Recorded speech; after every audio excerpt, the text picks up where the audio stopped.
नाजरीन, 7 मई की पाकिस्तान और भारत की फजाई लड़ाई के बाद दुनिया में अब एक ही चीज के चर्चे हैं और वो है चीनी हथियार। जी हां दोस्तों, चीनी J-10C के इस वक्त पूरी दुनिया के अंदर चर्चे हैं और वो इसलिए हैं क्योंकि J-10C के ऊपर PL-15 लगा के पाक फजाइया ने जिस तरह से राफेल को मार गिराया है, ये अपनी मिसाल आप है। इस तरह का मामला आज तक तारीख में नहीं हो सका था, लेकिन पाक फजाइया ने ऐसा जादू किया कि जो राफेल हैं वो भी तबाह कर डाले हैं और अब राफेल बनाने वाली कंपनी मुसलसल खसारे में जा रही है। मुसलसल उसकी जो डील्स बाकी ममालिक से हो रखी थी, जो कि राफेल से बहुत ज्यादा इंप्रेस थे, वो भी अब कैंसिल होती जा रही हैं। इंडोनेशिया के साथ उनकी डील थी कि 8.1 अरब डॉलर्स के 42 राफेल उनको दिए जाएंगे। 2026 के अंदर ये सिलसिला शुरू होना था, लेकिन अब इंडोनेशिया ने भी ये सोचना शुरू कर दिया है कि हम लोग ये राफेल ना खरीदें। उनकी आवाम अपनी हुकूमत से ये मुतालबा कर रही है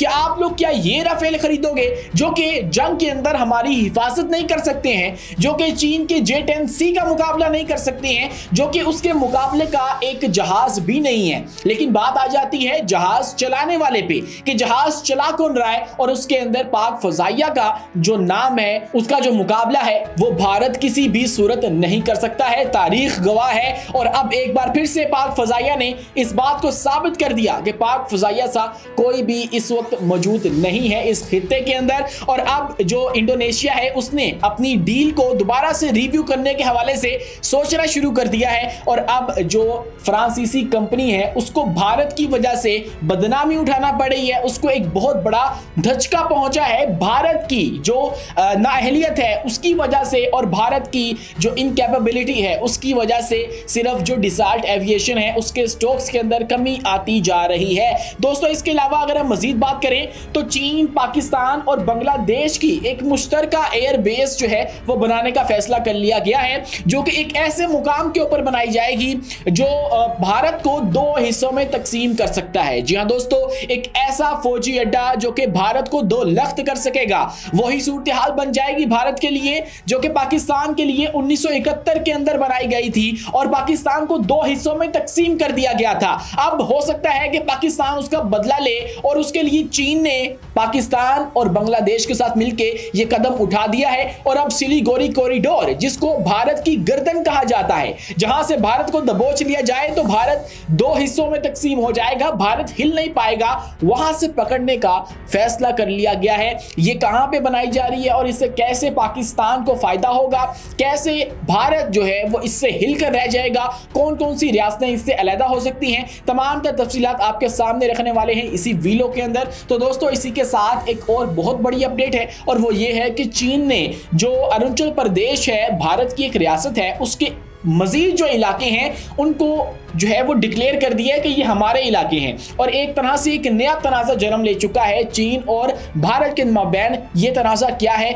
इसकी तफसीलात आपके सामने रखने वाले हैं इसी वीडियो के अंदर। लेकिन उससे पहले हमारी आपसे दस्तबस्ता गुजारिश है कि हमारे इस चैनल को लाइक कीजिए, सब्सक्राइब कीजिए और बेल आइकन को लाजमी दबा दीजिए ताकि हर नई आने वाली वीडियो आप तक बर वक्त पहुंच सके। तो दोस्तों, सबसे पहले जैसा कि आपको पता है कि राफेल बनाने वाली जो कंपनी है डिसाल्ट एविएशन, उसे मुसलसल खसारे का सामने है। लोग उसके ऊपर से अब एतबार उठा बैठे हैं, लोग उसके ऊपर ट्रस्ट नहीं कर रहे हैं। वो ममालिक जिन्होंने इनके साथ डील्स पहले से कर रखी थी राफेल खरीदने की, अब वो भी कैंसिल करने के हवाले से सोच रही हैं। उनके अंदर एक मुल्क है इंडोनेशिया। इंडोनेशिया पाकिस्तान के भी बहुत ज्यादा करीब है। पाकिस्तान उसके साथ मिलके बहुत सारे मुआहिदे करने का और जो इरादा है वो रखता है और बहुत सारे प्रोजेक्ट्स ये मुश्तरका तौर पर कर भी रहे हैं। इसी के साथ अब जो इंडोनेशिया है उसने 8.1 अरब डॉलर्स की लागत से 42 राफेल जंगी तैयारे खरीदने की डील जो है वो फ्रांस से कर रखी थी। लेकिन अब उस हवाले से उनकी आवाम कह रही है कि ऐसे तैयारे हमें नहीं चाहिए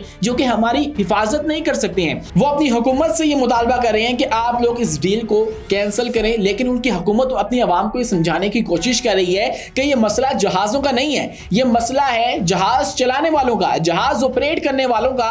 और उनके जो ऑफिशियल्स हैं इस वक्त अपनी आवाम को बता रहे हैं कि आप लोग फिक्र मत करें, जो खतरनाक से खतरनाक किस्म के जहाज हैं वो भी अक्सर गिर जाया करते हैं और वो अपनी आवाम को मिसाल दे रहे हैं।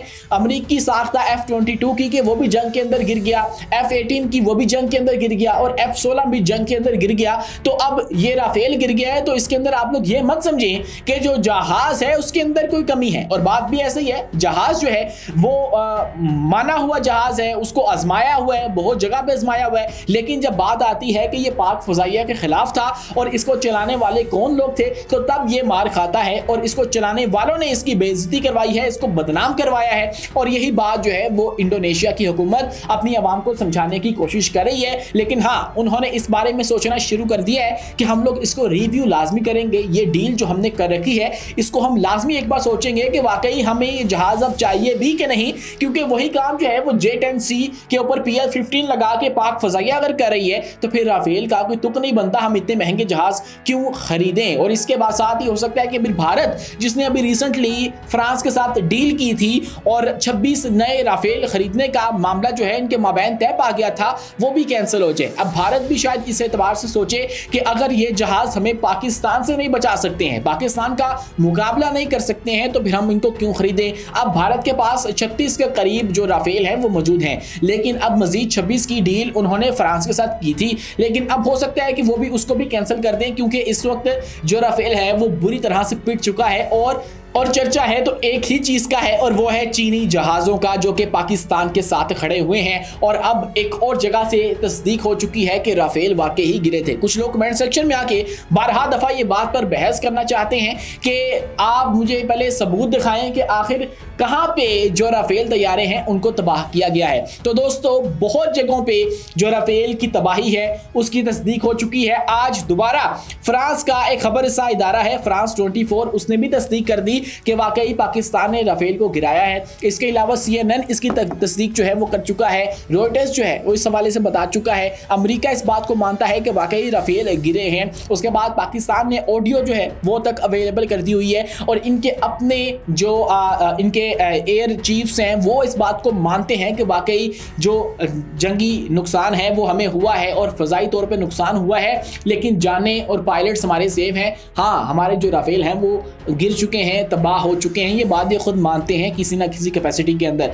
दोस्तों, इसके अलावा सिलीगुड़ी कॉरिडोर, जो कि भारत की चिकन नेक्स है, एक सेंसिटिव इलाका है स्ट्रेटेजिक हवाले से, वहां पे चीन, पाकिस्तान और बांग्लादेश ने एक मुश्तरका एयर बेस कायम करने का फैसला कर लिया है।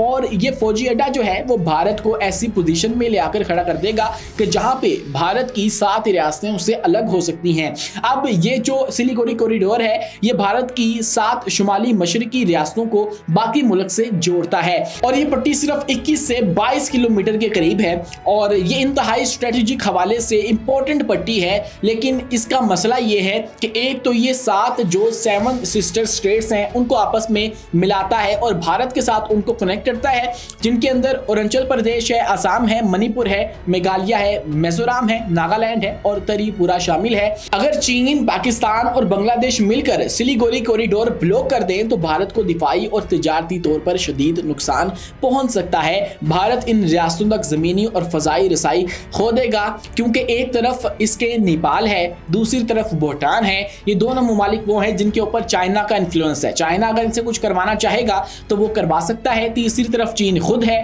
और चौथी तरफ बांग्लादेश है। बांग्लादेश और पाकिस्तान के ताल्लुकात जो हैं वो दोबारा से बरादराना हो चुके हैं। चीन इनके साथ पहले से ही बहुत बड़ा पार्टनर है, एलाई है इनका। अब बीच में बच जाता है भारत और भारत को क्रश किया जा सकता है, भारत की रियासतों को उससे अलग किया जा सकता है अगर इस पट्टी के ऊपर कब्जा कर लिया जाए। और यूं ये तमाम तर सूरत हाल जो है वो बिगड़ती चली जा रही है। हो सकता है कि एक नया तनाज़ा जन्म ले ले। क्यों ले ले? क्योंकि चीन ने भारतीय रियासत अरुणाचल प्रदेश के मुख्तलिफ मुकामात के नाम तब्दील करके उनके चाइनीज नाम रख दिए। अब ये तनाज़ा जो है अरुणाचल प्रदेश का, ये चीन और भारत के मबैन जो है वो एक तारीखी तनाज़ा है, सकाफती तनाज़ा है जो कि बहुत पुराना है। और चीन की वजारत खारजा की जानिब से जारी बयान में कहा गया कि ज़िनगिनान अरुणाचल प्रदेश तारीखी, जोग्राफियाई और इंतजामी एतबार से चीन का हिस्सा है, जबकि नामों की तब्दीली चीन के खुद मुख्तार इंतजामी दायरा इख्तियार की तहत की गई है। और इससे कबल भी गुज़श्ता साल अप्रैल में चीन ने अरुणाचल प्रदेश के 30 मुकामात के चाइनीज नाम रखे थे और दूसरी जानब भारत ने इसको मुस्तरद कर दिया है और यूं ये एक जगह का तनाज़ा हो चुका है। और आप यहाँ पे ये मत भूलें कि पूरी दुनिया के अंदर इस वक्त जो बड़ी बड़ी लड़ाइयाँ हो रही हैं वो इसी बात पे हो रही हैं कि ये जगह तुम्हारी है, ये जगह हमारी है। तो इस मामले के ऊपर भी एक बड़ी जो लड़ाई है वो देखने को मिल सकती है चीन और भारत के माबैन, और जो कि हमें माजी के अंदर भी देखने को मिली जब लद्दाख वाला मामला उठा। तो अब यहाँ पे भी एक इस तरह का तनाज़ा जन्म ले सकता है और इस तरह से जो जगह है, अरुणाचल प्रदेश है, दूसरे मुल्क की रियासत है, उसके नाम तब्दील कर देने का मतलब है कि चीन समझता है कि ये हमारे हैं और ये जगह हमारी है। तो इसका मतलब है कि आपने जो अरुणाचल प्रदेश है उसके ऊपर कब्जा कर लिया एक तरह से, और आप चाहते हैं कि इनके ऊपर हमारी जो हकमियत है वो हो जाए। तो फिर एक तरह से जो चीन है उसने भारत की अरुणाचल प्रदेश के ऊपर कब्जा कर लिया है, भारतीय रियासत के ऊपर कब्जा कर लिया है। हो सकता है कि अगली जो पिटाई है भारत की वो चीन के हाथ हो जाए जब ये वाला मामला उठे। पहले पाकिस्तान से इन्होंने मार खाई, अब हो सकता है कि अगली जो लड़ाई है इनकी चीन के साथ हो और वहाँ पे भी इनको मुँह की खानी पड़े, क्योंकि ये मुकाबला बनता नहीं है। आप इस बारे में क्या सोचते हैं कमेंट सेक्शन में अपनी राय से आगाह लाजमी कीजिए, और वीडियो पसंद आने की सूरत में हमारे इस चैनल को लाइक कीजिए, सब्सक्राइब कीजिए और बेल आइकन को लाजमी दबाइए ताकि हर नई आने वाली वीडियो आप तक बर वक्त पहुँच सके। शुक्रिया, अल्लाह हाफिज़।